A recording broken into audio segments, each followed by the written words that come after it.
Siin siis me hakkasime seda kõige hullemat võsa maha võtma.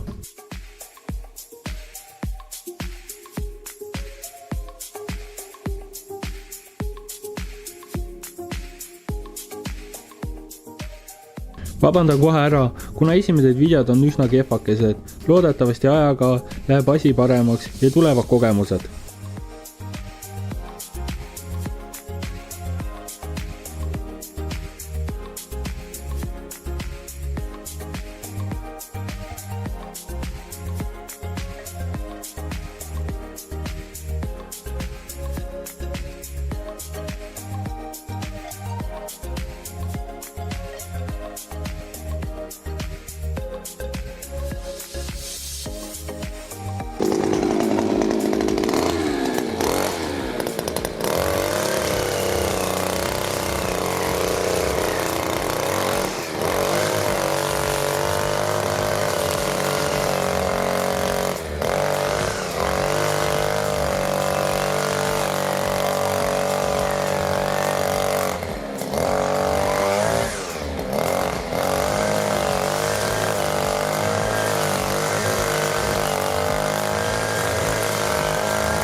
Kui sai võsa maha võtta, avastasime, et maapind on üsna konarlik ja künkaline õue peal.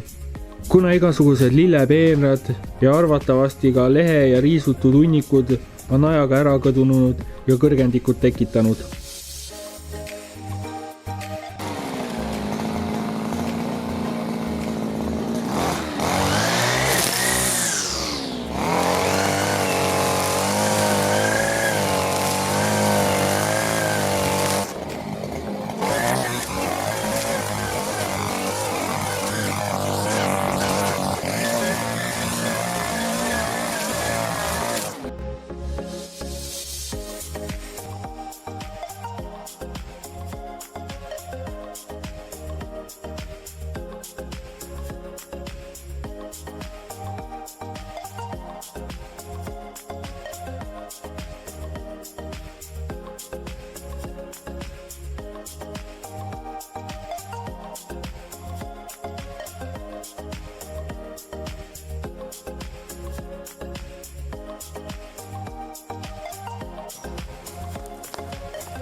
Need olid suve ühed kõige soojemad ja ilusamad päevad, kui meie aias tööd tegime.